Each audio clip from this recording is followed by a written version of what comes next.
Boa tarde a todo mundo. Meu nome é Breno Calazans.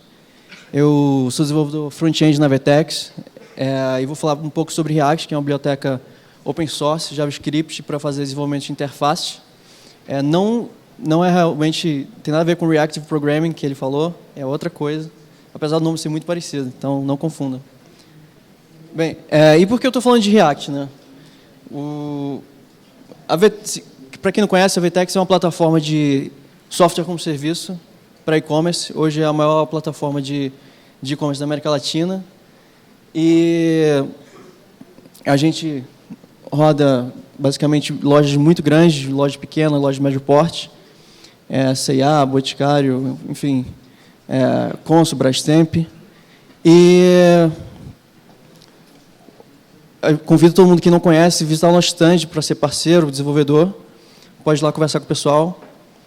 E me deram uma tarefa: como melhorar a construção de interface de lojas da Vertex. Bem, a gente começou com o modo tradicional, que as pessoas vão desenvolver com template, vão colocar JavaScript e fazer as aplicações dela. Mas o que aconteceu? É muito difícil você ter uma experiência completa apenas com JavaScript e templates. E foi por isso que a gente correu atrás de construir uma plataforma de interface que as lojas virem aplicações web. Então, as lojas hoje não têm esse poder de fazer uma aplicação, como se fosse uma aplicação SPA, Single Page Application. E a gente quer dar esse poder para todos os desenvolvedores. E para isso eu vou falar um pouco da breve história das aplicações web, como tudo começou e como é que a gente chegou até aqui, né? No início era tudo JavaScript, então basicamente a gente tinha o código HTML, tinha o código JavaScript, e você fazia referência ao código HTML, então isso tinha um autoacoplamento. Se você mudasse o HTML, você tinha que mudar o código JavaScript. E também, no início de tudo, os browsers eram não eram padronizados. Então, se você escrevesse um método em um browser, não era garantia que ia funcionar em outro. Foi criar um jQuery, e o jQuery você tinha uma API mais fácil de lidar com o DOM, e tudo padronizado. Então, o jQuery resolveu esse ponto. Mas ele não resolveu a questão do acoplamento do HTML com o JavaScript. E aí foi que criaram os frameworks com DataBind, template, como Angular, Knockout, Ember, Backbone. E aí ele criou uma nova camada aí, que é a camada de template, e tem um JavaScript, e se você altera o modelo no JavaScript, ele é refletido na tela, e se o usuário muda na tela, ele é refletido no JavaScript. Isso eles chamam de two-way DataBind, né? Mas esse paradigma ele tem alguns problemas. O primeiro deles, muitos conceitos. Se você for usar o Angular, ele tem esse vocabulário aí todo para você aprender, e mais outros. Esse aí foi o que eu consegui achar facilmente na documentação, para lembrar. Então, para você aprender Angular, você demora um tempo para domar todo aquele framework. Outro problema também é SEO, uma Single Page Application. Não sei quem viu a palestra do Akita, ele também comentou sobre isso. O Google não consegue renderizar JavaScript. Ele está começando a conseguir, mas assim o Bing não consegue, por exemplo. Então, enfim. Outro ponto também é que eles introduzem uma nova linguagem, a linguagem template. E uma linguagem template, querendo ou não, é uma outra linguagem e você tem que aprender uma outra linguagem para programar. Então, se você vai usar o Angular, você vai ter que aprender a linguagem template do Angular. Se for usar o Knockout, vai ter que aprender a linguagem template do Knockout. E linguagem template não é uma linguagem de programação. Então, ela é uma linguagem, por definição, pior do que uma linguagem de programação. Além disso, tem um código imprevisível. Você tem diversos models e views, e uma view pode ter mais de um model, e um model pode ter mais de uma view. Então, quando é feita uma alteração em um model, ele reflete em diversas views. Você não sabe quem está alterando aquele model, de onde veio a alteração, qual view que fez isso. Então, quando você trabalha numa base de código que tem diversos desenvolvedores, e um deles vai inserir nova feature, uma nova view, um novo modelo, você pode acarretar com que uma view seja atualizada sem você saber, porque um outro desenvolvedor interferiu no seu trabalho. Enfim, fica uma bagunça total, você acaba dando tiro no pé. Eu já sofri bastante com isso e não é legal. Muita gente fala que na minha época era mais fácil, não tinha nada desses frameworks. Isso é tudo baboseira, a gente não precisa deles. E, de fato, era mais fácil. Você vê como é que era o fluxo de uma aplicação, você fazia um request, o usuário abre uma página, o servidor responde, lê do banco de dados, renderiza o template no servidor, devolve o HTML. E se o usuário interagir, quiser salvar alguma coisa, o fluxo começa novamente no mesmo ponto. Então, isso é fácil de entender. Você vê que tem um fluxo só do dado. Ele sempre vai do fim para o início, né? As interações. A gente pode escrever isso como uma função que recebe dado e retorna uma página. Esse é um modelo mental fácil de entender e previsível, né? O Facebook, então, ele viu, a equipe do Facebook viu esses frameworks e essas soluções e ele parou um pouco para repensar essas boas práticas. Foi aí que eles criaram o React. O React ele é uma biblioteca JavaScript para construção de interfaces e ela mata o primeiro ponto de muitos conceitos, introduzindo apenas um. Tudo é componente. Todo o trecho da página é um componente. Então, é fácil de você entender quem está mexendo naquela parte da tela. São um componente ou a árvore dele que você pode compor componentes, né? O segundo ponto é o código imprevisível. Como é que a gente tira esse problema da imprevisibilidade do código? Você transforma os componentes como se fossem funções, que entram dados ou as propriedades dele e retornam um trecho do HTML. Então, você sabe o que está acontecendo ali porque tem um componente respondendo por aquilo, e só um. Outro ponto também é que, de linguagem template, ele mata com isso, fazendo com que você escreva só JavaScript. Não existe template e o código JavaScript. Existe o componente, tudo JavaScript. Então, você não tem que aprender uma nova linguagem, nem usar uma linguagem com menos features, como é uma linguagem template. Você usa o poder todo do JavaScript que tem para oferecer, para fazer if, else e tudo mais, e fazer componentes melhores. Ele também melhora o problema de performance, introduzindo um virtual DOM. Fazer operação no DOM, todo mundo sabe, é custoso. Você não pode ficar lendo e escrevendo no DOM toda hora. Isso aí faz a aplicação ficar lenta. E ele introduz o conceito de virtual DOM, que é basicamente um DOM feito todo no JavaScript. Então, as operações que ele faz nessa árvore do DOM, em JavaScript, faz um batch dessas alterações e faz tudo de uma vez. Então, a performance dele é incrível. Outro ponto também é o SEO. Ele resolve um pouco desse problema indiretamente, por ser JavaScript, não precisar do browser, ele pode fazer renderização server-side muito fácil. Ele não precisa do browser, então ele pode renderizar toda a aplicação no servidor, devolver uma string, que é o HTML basicamente, e responder para a página. Então ele resolve o problema de SEO, renderizando toda a sua aplicação, que ela vai funcionar tanto no client, tanto no servidor. Bem, mas se tudo JavaScript, os designers, né? O designer ainda também tem que interferir no código. Ele tem que poder mudar o HTML, alterar as classes, CSS e tudo mais.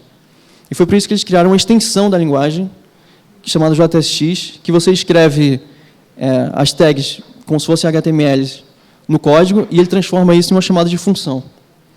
Parece estranho assim, mas faz muito sentido. O que template faz, na verdade, eles não separam conceitos. O que template faz, ele apenas introduz uma nova linguagem, e o template e o JavaScript têm um autoacoplamento. Então, não faz sentido ficar separado. Faz muito mais sentido você deixar todo o que você quer renderizar junto com o componente, que está tudo ali perto, e você só tem que alterar um código, né? Outra coisa que ele introduz também é uma API declarativa. Um exemplo de API declarativa para ficar mais palpável é SQL, regex e programação funcional. Por exemplo, em uma API declarativa, você escreve select all from users where name igual a Silva. O lado esquerdo, você não falou como você quer pegar esses usuários, você falou o que você quer. Você quer os usuários com o nome Silva. E na API imperativa, você tem que falar como você vai conseguir isso. Então, você tem que falar cada passo a passo. Com o React, você não precisa interagir no DOM. Por você não interagir por ter a API declarativa, o React que interage com o DOM para você. Então, você não precisa dar o passo a passo do que tem que ser alterado. você apenas declara, ó, eu quero que fique nesse jeito, faz da melhor forma possível. Ele vai lidar com a performance. Da mesma forma que a SQL faz com que abstraia que você tem que fazer fazer a forma mais correta de consultar o banco de dados, o React faz com o DOM. Bem, e esse modo de desenvolver pegou e o Facebook, Netflix, Dropbox, Airbnb, enfim, diversas empresas têm utilizado ele em escala aí, inclusive a Globo.com brasileira fez um ótimo trabalho com o React também. Mas tem algumas ressalvas. Claro, React não é bala de prata. Não é porque ele é bom que você deva usar ele em todas as aplicações, óbvio. Se você não quer lidar com renderização server-side, ou se o seu servidor, por exemplo, não é Node ou alguma coisa assim, deixe o React apenas para as logadas, porque você não vai resolver o problema de SEO. Bem, a gente desenvolve muito aplicações web, né? A gente pode desenvolver. Mas e os mobile apps, que hoje em dia, eu acho que aqui todo mundo tem um celular no bolso. As soluções que a gente tem hoje, de Cordova e PhoneGap, por exemplo, para desenvolver com JavaScript no celular, elas não são ideais. O que elas fazem apenas elas introduzem uma camada, um wrapper, ao redor da API imperativa dos celulares, para você fazer algo com JavaScript. Mas, quando você desenvolve algo para celular, não é a mesma coisa desenvolver para web. É totalmente diferente a experiência que você espera. O browser ele não tem sistema de gestos. Então, quando você está desenvolvendo uma API, uma aplicação web, você não está pensando em gestos e no celular isso conta muito. Outra coisa também, não tem processo paralelo em JavaScript. Então, se você quiser algo que exija muito do hardware do celular, JavaScript vai travar a sua aplicação. Outra coisa também, que o browser naturalmente não tem acesso a capacidades nativas.